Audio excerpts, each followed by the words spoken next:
Alright folks, and welcome back to the Don's channel. I am the Donfather, and I'm now going to run through my 2020 AFL predictions for all the different categories. The only one that I'm not going to do a prediction on just yet, but I'll do it very early on into the season after maybe a couple of rounds, is the Rising Star. And the reason I'm doing that is because I've got to be honest with you, I don't really know that much about the new players coming through, so I'll give it a couple of weeks from when they start, see what names are there, maybe see a little bit about them. You'll see profile videos, I'm sure, in the first few weeks of the campaign starting, so it'll let me familiarise myself with the players before I go and put myself out there, put my prediction out on a limb, if you like, and pick it. So I'll just leave that one out there now. So straight away we'll start off with most disposals. Most disposals for 2020, and my prediction is going to be Jack McRae of the Western Bulldogs. I think last year it was a ridiculous count he was getting. He was getting like 37, 38, 39 disposals in a game. It was frightening at times, the level of consistency he was playing at. I think, off the top of my head, Jack McRae actually had 9 games in a row last year where he had 30 plus disposals, so that is very, very consistent, to say the least. So I don't think much is going to change in terms of his individual game. He looked hot at the weekend when I watched him. I seen the highlights. He looks good, he looks sharp, as do some of the other doggies, and I think he's going to continue this campaign where he left off 2019. Of course, the Bulldogs finished really strong, if you like. If you don't talk about finals footy, just the way they finished up in the ladder, getting themselves into the top 8, finishing 7th. I think they finished 2019 strong, and he was one of the main reasons. So on that note, again, most disposals will be Jack McRae. Okay. Again, for Coleman medalist, I don't think much is going to change here. The reason being, I've got 2 or 3 names who I think will be on for this. Obviously, the last year's winner was Jeremy Cameron, who was exceptional. We had people like Ben Brown in North Melbourne. We've got also big Lance Buddy Franklin. You can't write him off. If he can get fit, I know he's got a little bit of a niggle leading into the start of the campaign, but if we can get him fit for 2020, I've got no doubt he'll be banging in goals for fun. Tom Lynch is somebody to look out for as well. I mean, he for a young player, I think he's coming into his game. His kicking's improving every week. He's looking confident. He's going to be a player in and around it. Charlie Cameron, again, another player I really like. But my pick for the Coleman medalist is Jeremy Cameron again. I think just the way he kicks, the confidence, and you're confident when you watch him. It's like you know that he's going to score when he's got the footy from a set shot or whatever. You're just that confident. You don't even need to look at the screen, you know he's going to score. That's why I think Jeremy Cameron will do the same again. I think the Giants will be pretty strong next year. They're not one of the teams that I think will drop too far out of it. I think every year you've seen progression from the Giants. I don't know if they can progress past what they did last year. Making a grand final for them was the peak that they've had in their history. So the next step, of course, is to go on and win it. I don't think that's going to happen this year, without giving too much away too soon in my predictions, but I do think they'll have a good season, and I think Jeremy Cameron will be Coleman medalist. Okay, so the big season individual award, as voted for by the umps, which got me pretty annoyed last year. Not that I don't like Nat Fyfe or I don't respect him as a footy player. I think Nat Fyfe is a phenomenal player. I feel that Lachie Neale and Patrick Cripps were possibly more deserving, it's just an opinion, than Nat Fyfe last year for the Brownlow. So look, now he's a double Brownlow medalist. He's a serious footy player. He fully deserves to be recognised as a great of the game, of the modern game. I really do believe he is one, but last year I don't believe he deserved the Brownlow. However, that's last year, this is 2020, and things are going to change. We're going to have a new man getting a Brownlow, and it's not going to be the 2 names I mentioned. I don't believe it's Patrick Cripps' time yet for the Brownlow, although I really would like to see him win it one day. And likewise with Lachie Neale, I think Lachie Neale's a fantastic talent. He looks like he's filled out through the summer there. He looks stronger up top. I hope that he doesn't lose a little bit of his speed and his athleticism that we seen last year. He does look a little bit heavier. Whether or not that'll be an improvement to his game or a disadvantage will remain to be seen. But anyway, I don't think this is his year for it either, and Nat Fife ain't winning back-to-back Brownlows. So my pick, I did actually mention on my community section and the stories, is going to be Marcus Bontempelli. Marcus Bontempelli is consistently in and around this group as well, if you like. I think he plays at a very, very high standard. Watching the pre-season friendly there, I think he looks sharp. He scooped the ball up with one hand and looked the opposite direction and handballed it to a teammate. Exceptional technique and confidence oozing out of him already very early on. Some players, he's been obviously the newly made captain, rightly deserved. I think he's a leader on the footy field. I think he's a well-respected figure within the team. He was already in the sort of captain's team within the Doggies anyway, but now he's made the next step up. He's officially the captain. Some players, as I was going to say, take captaincy and struggle with it. It actually affects their individual game. It's too much, really, of a burden on their individual game. I don't think that's going to be the case with Marcus Bontempelli. I think he's a natural leader. He's naturally respected by his peers and teammates. I think he epitomises class. I think he just has it on and off the field. He conducts himself really, really well. But Brownlow medal is for best and fairest over the course of the year, and I think he will be. I think he'll go from strength to strength this year, and you'll see why they've trusted him with the responsibility of captain, and you'll also see his game step up a notch with it.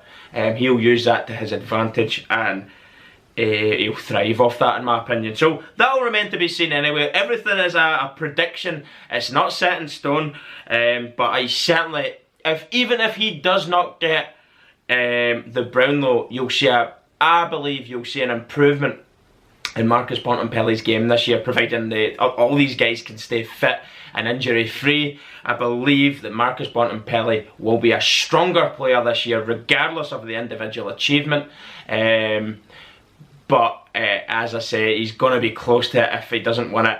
And officially, if he does not win it, he's going to be very, very close. Probably as close as he's been in his career so far. So Marcus Bontempelli for the Brownlow.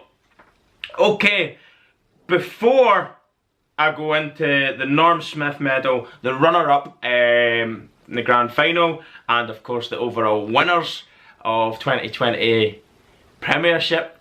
I'll run through my top 8, and I've actually went out on a limb here again, and I'm going to give you my top 8 in order. I'm going to give you the top 8 before the split into finals footy in order of where I think they'll finish. And there's going to be some changes. Not drastic changes, but some changes.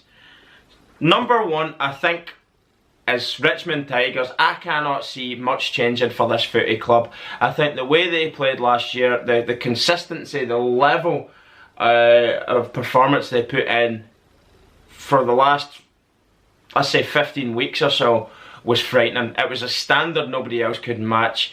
The way they play footy, nobody can match. Unless somebody can work out a way, a tactical way to come up and stop the style of the Tigers, it could just be a steamroll to the 2020 flag, unless something can happen. But we're not going to get into that yet. What we're going to say is, Tigers are going to finish first in the ladder. Second place, Eagles. I think they're going to be, providing, again, injury free. Bringing Kelly in, I think, is a huge, huge signing. Nick Nat fit. I believe this footy club can go have a really, really strong year. I'm predicting quite good things for this team. Second spot anyway in the ladder. Third spot, Giants. I don't think much is going to change for Giants in terms of the way they play. It'll still be quite a physical, long ball game. They'll still utilise their big full forwards, half forwards. They'll bulldoze their way through, if you like. That's what they do. I think they're the giant by name, giant by nature. I said several times when I watched them, I think they're big guys. The physicality of them will be to their advantage this year, and they'll get some success playing another year this way with this group of lads. I think they'll improve over the course of the ladder, not necessarily finals footy, but certainly over the course of the ladder. So 4th spot. People might be surprised by this, but I'm not. I think the signings that they've made, Keith and Bruce, are exactly the sort of players that are going to thrive in the way the Doggies play. I think the Bulldogs are going to come 4th. They came 7th last year. I think they're going to improve. I think they look confident. They're playing with a little bit of a swagger. They've got really good midfielders. And as I say, the 2 players that have been added to this squad have actually strengthened them. And it'll again, it's all going to remain to be seen. But at this stage in the game, before a footy's kicked in anger, this is how I see it. I see Bulldogs as an improved squad. They're another year together. The young lads that were breaking into the team and cementing their place as a first team regular, such as Norton, English, can't even think right now off the top of my head, but it doesn't really matter, you get my drift. The younger guys that were coming into their game, and you've seen them flourishing and developing as men on the footy field. I think this next year, as a group of lads together, you're going to see an improvement. They're going to finish 4th, the Bulldogs. 5th place, Collingwood. Not much different for Collingwood. I don't think they're going to improve. I don't think they're really much worse. They're just going to keep the status quo. I think Collingwood are a consistent footy team. Good players in it. Again, if they can keep their players fit and their discipline good, same old if you like with Collingwood. Lions. Not as convincing a season as last year for the Lions, but still a strong football club. I believe they'll still be in the top 8. I think it's crazy to think they're gonna be out of that. I think they're maybe slightly weaker this year, but they're still a lot stronger than a lot of the other teams around them. I still think they're a top 8 club. I'm actually putting them down as 6th. I'm not going to go too much into it. Lions 6th. Geelong Cats. To me, the Geelong Cats now are the biggest fallers. I can see them dropping off big time. I think the senior players that they've relied so heavily on are struggling.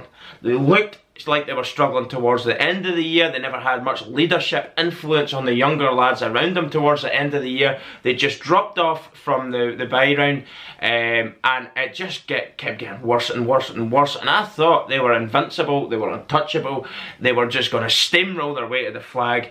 But they just started crumbling. They played the Gold Coast Suns. Yes, you can't take much out of a friendly game, an exhibition game like that there, where it really doesn't matter. It's just about getting minutes into the legs, sort of blowing off any rust that they might have got over the summer, but getting off a little bit of the excess, trimming off that little bit of excess fat that they might have put on in the off season, and getting their sharpness, getting a bit of sort of not camaraderie, just gelling again, getting used to each other's game again.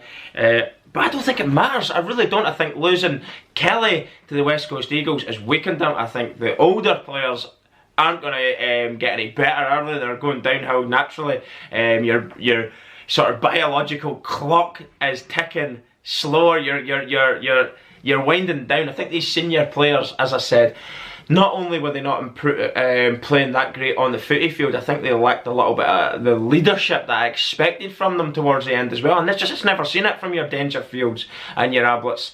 I didn't see it, and it's unfortunate really, because 2 guys I really respect. It's a football club I respect as well, but I can see the decline here. I'm putting them in 7th. Now 8th spot, I think Essendon have got weaker.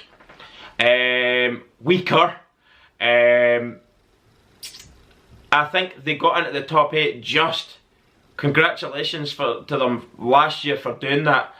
I think we're going to have a new 8th spot. I think it's going to be Port Adelaide. I think it's the Power. There were people smoky last year to go in and get finals footy, and it never materialised. But this year I think it will. I think they've got a season together with the young lads. Some of the young lads now at the Power were very, very impressive next year. They're only going to get better. I think the more footy they play with the senior players throughout the year, you'll see them going from strength to strength, and they'll really kick on. Port, I'm giving them my 8th spot. Well done, Power. Okay then, so that brings me on to the Norm Smith medal. Who cares about the rounds leading up to the grand final? We're going to go straight to the grand final now. Norm Smith medal then, best and fairest on the footy field in the grand final day. And it's a repeat of last year, I'm sorry. It's Dustin Martin. He's too influential. Richmond are going to make the grand final in my opinion. I think they're unbelievable. Not much is going to change this year, I'm sorry. They're going to be a very, very, very hard nut to crack. You're going to probably find a lot of complaints about how many games they have at the MCG. Look, it is what it is. Don't complain about it, just go out and beat them. Beat them. It's 18 men versus 18 men. You know, if you get yourself up for the challenge, you put them under pressure, you get in their faces, you've got a chance of beating them. Unless you do that, don't complain. Don't complain about MCG. Don't complain about this or that. You have to raise your game to the level of the Tigers. And of course, the Tigers have to play to that. They've set a marker now for how they want and need to play the game. The standard has been set for them. Nothing else will do. They can't let it slip now. Consistency is everything. Getting off to a good start for Richmond's key to build momentum. As I said, they're my first spot on the ladder. I think they'll come first. They're going to be impressive. Norm Smith medal is going to go to Dustin Martin. So, what 2 teams are in it? Of course it's Richmond. Who's going to be in the grand final with them?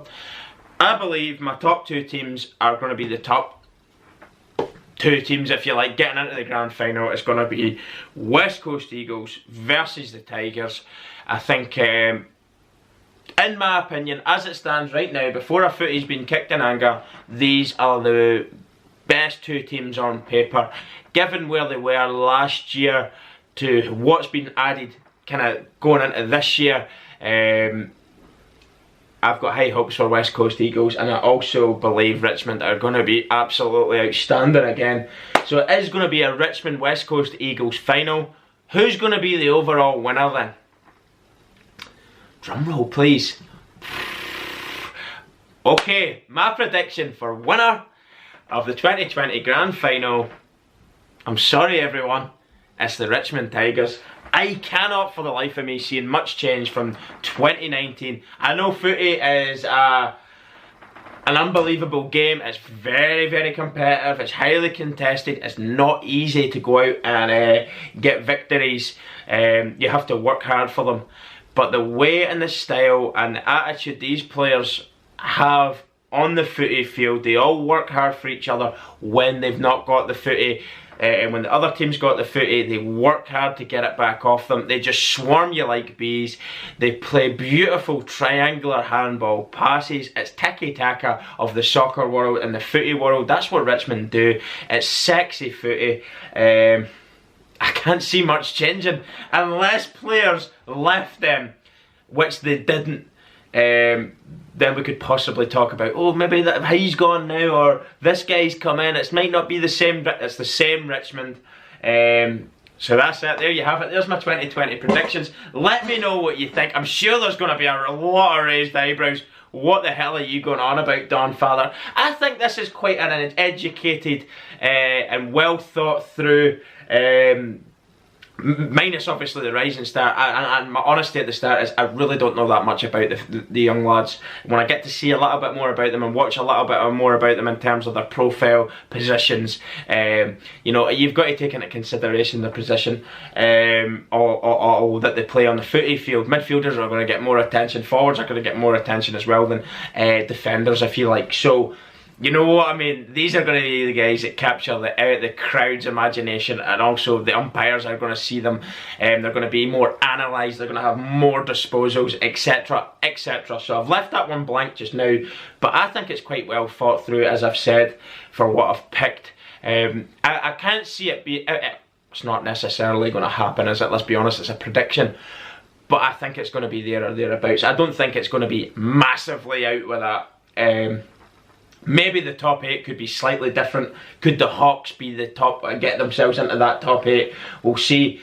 I've got a funny feeling Geelong, if they don't get their act together and get it together quickly, and if they do well, and after the bye week can carry on the momentum and the form, then all well and good. But if they don't start well, they could possibly see themselves out the 8. As I said, they're my prediction for the biggest faller.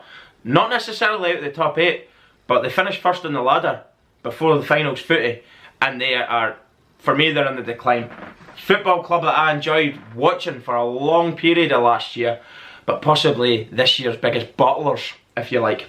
Anyway, don't forget to subscribe and smash the notifications bell on so you don't miss any of our footy videos coming up 2020 calendar year. Cannot wait. We've also got the State of Origin on Friday. I'm not sure if I'll be able to watch it for a start. Maybe have to, or maybe I'll get a wee bit of earache or something. Might force me to go home early on Friday. We'll just have to wait and see about that, so I can watch the footy from the start. State of Origin anyway on Friday for the bushfire awareness, which is a fantastic cause. So I'll possibly be tuning in and doing a post-match review of it and talk through best performers on the day, etc. So that's it. Do subscribe, do smash the notifications bell on, and check out all of our social media platforms in the description section below, and other ways in which you can help fund and support the channel, such as Patreon. Become a patron of the channel. That would really help us. And we've also got a one-off donation page which is called Get Us to Oz. Get Us to Oz is basically our channel, my family, coming down under to do an AFL vlogging trip round the stadiums and giving our vlogs basically of it, of our time and experience in Australia. That's what it is. So if you could do that, fantastic. Thanks very much everyone. I'll see you all again soon. Goodbye.